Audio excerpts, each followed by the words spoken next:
कल के क्लास में देखा था कि plant classification of plant kingdom हमने डिस्कस किया था अपनी कल वाली क्लास में। उसी का एक पार्ट है एल्गा, जिसे हमने थैलोफाइटा में जिसके बारे में डिस्कस किया था, जो एक थैलोफिटिक प्लांट्स होते हैं। तो इसके बारे में आज हम सब डिस्कस करेंगे। एल्गी क्या है, इसका जनरल कैरेक्टर आज हम इस क्लास में डिस्कस करेंगे। क्योंकि ये एक बहुत बड़ा ब्रॉड टॉपिक है, इसलिए हम इसे डिवाइड कर करके हम इसकी स्टडी करेंगे। इसमें हमने इसका जनरल फीचर लिया है, जनरल कैरेक्टर लिया है, और इसको किसके अंतर्गत इसका अध्ययन किया जाता है एंड इसके जो फादर हैं वो कौन है। तो आज हम इसको डिस्कस करेंगे इस क्लास में। जैसा कि हम सब जानते हैं कि जो एल्गा होता है उसे हम सी वीड बोलते हैं, यानी ये समुद्री खरपतवार होता है। और जो इम्पोर्टेंट नॉलेज है इसके बारे में ये जानना जरूरी है कि जो हमारे पृथ्वी पर जो प्रकाश संश्लेषण यानी फोटोसिंथेसिस रिएक्शन होता है उसमें 90% पार्टिसिपेशन इनका होता है, एल्गा का, एल्गी का। तो आइए हम इसके बारे में डिस्कस करेंगे।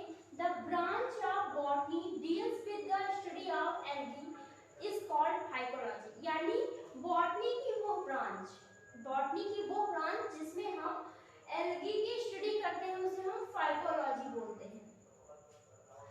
एल्गी यानी बॉटनी की वो ब्रांच जिसमें हम एल्गी के बारे में डिस्कशन करेंगे, उसके बारे में अध्ययन करेंगे, उसकी स्टडी करेंगे, उसे हम फाइकोलॉजी बोलेंगे। फादर ऑफ फाइकोलॉजी कौन है? तो एफ.ई. फ्रिज जो है वो फादर ऑफ फाइकोलॉजी है। And father of Indian phycology है M O P. Iyengar father of Indian phycology है।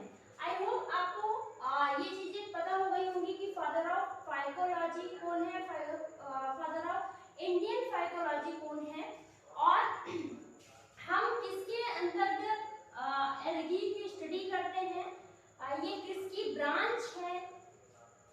अब हम आगे इसके फीचर के बारे में स्टडी करेंगे। जो इसका फीचर है कि एल्गी कैसी होती है, उसका कुछ जनरल कैरेक्टर हम समझेंगे।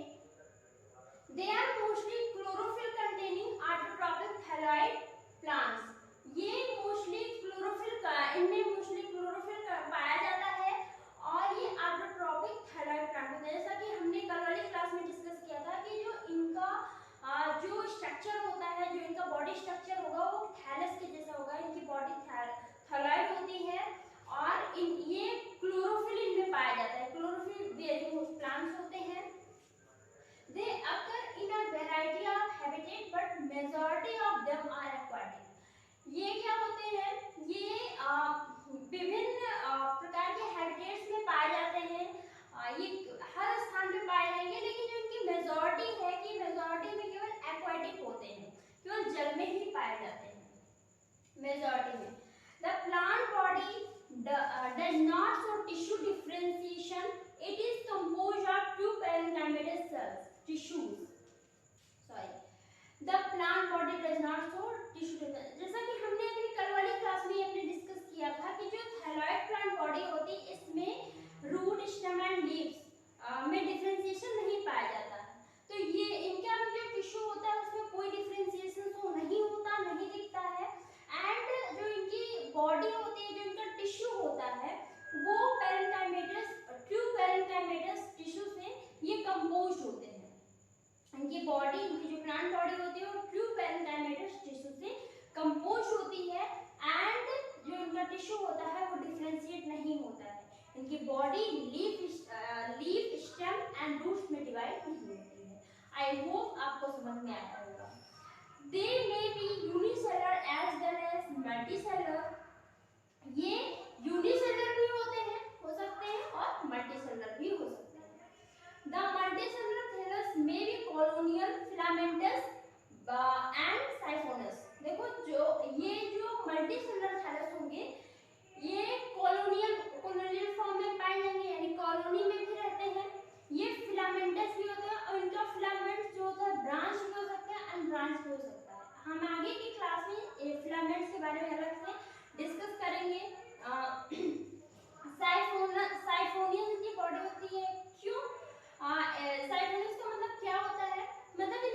बॉडी होती है वो खोखली होती है, हॉलो होती है, उसमें सेल्स की कमी पाई जाती है। इससे साइटोसिस, ये सिनोसिटिक्स होते हैं। हम इन सारी चीजों को बाद में और डिस्कस करेंगे। अभी हम तो जनरल कैरेक्टर पढ़ रहे हैं कि कैसे एल्गी का स्ट्रक्चर कैसे होता है, एल्गी का जो मेन फीचर है उसे अभी डिस्कस कर रहे हैं। These are colorful due to the presence of pigments like chlorophyll, carotenoids and phycobilins etc. इसमें xanthophyll भी पाया जाता है। यानी जो ये कलरफुल होते हैं, क्यों? क्योंकि इनमें बहुत सारे प्रकार के पिगमेंट्स प्रेजेंट होते हैं, जैसे क्लोरोफिल हुआ, कैरोटाइड्स हुआ, फाइकोबिलिन्स हुआ, xanthophyll हुआ।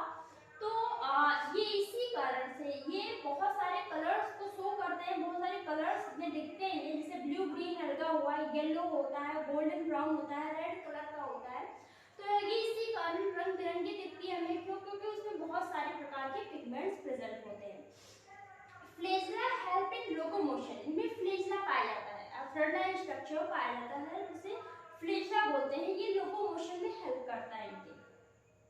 They have mostly unicellular sex organ, इनमें मोस्टली यूनिसेलुलर सेक्स ऑर्गन पाया जाता है, without a jacket of sterile cells around them.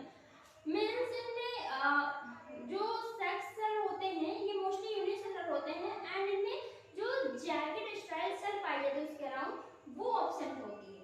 इसके सेक्स ऑर्गन पे जैकेट सेल नहीं पाई जाती है। Alga reproduce 3 methods, alga mainly 3 method से रिप्रोड्यूस करते हैं, vegetative, asexual and sexual reproduction. जो एल्गी होते हैं ये 3 मेथड्स के द्वारा रिप्रोडक्शन करते हैं, रिप्रोड्यूस करते हैं, vegetative reproduction, asexual reproduction and sexual reproduction.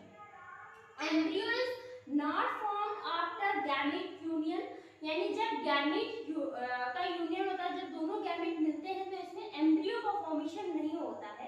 ये कल वाली क्लास में हमने डिस्कस कर लिया था कि जो ये थैलोफिटिक प्लांट्स होते हैं जो क्रिप्टोगेम्स में आते हैं, इनमें कुछ में एम्ब्रियो का फॉर्मेशन नहीं होता है। जैसे उसमें एल्गी एक एग्जांपल था जिसमें एम्ब्रियो का फॉर्मेशन नहीं होगा जब गैमेट्स मिलेंगे। This so distinct alternation of generation, और इसमें मेन फीचर ये होता है कि इसमें अल्टरनेशन ऑफ जनरेशन पाया जाता है। ये अल्टरनेशन ऑफ जनरेशन शो करता है, यानी हैप्लॉइड भी होंगे, डिप्लॉइड भी होंगे, इनकी स्टेजेस में ये अल्टरनेशन ऑफ जनरेशन शो करता है। आई होप आपको ये इतनी चीजें समझ में आई होंगी, और अगली क्लास में हम इसी के बारे में आगे से डिस्कस करेंगे, इसके हैबिटेट्स के बारे में और इसकी फ्लेजला के बारे में। हम एक एक चीजें अलग से डिस्कस करेंगे। तो आप लोग इसका नोट्स बनाइए, अच्छे से प्रिपेयर कीजिए, और हाँ ये बहुत सारे एग्जाम के लिए भी आपके लिए जरूरी है, तो आप इसे बहुत मेहनत से पढ़िएगा। Best of luck, thank you.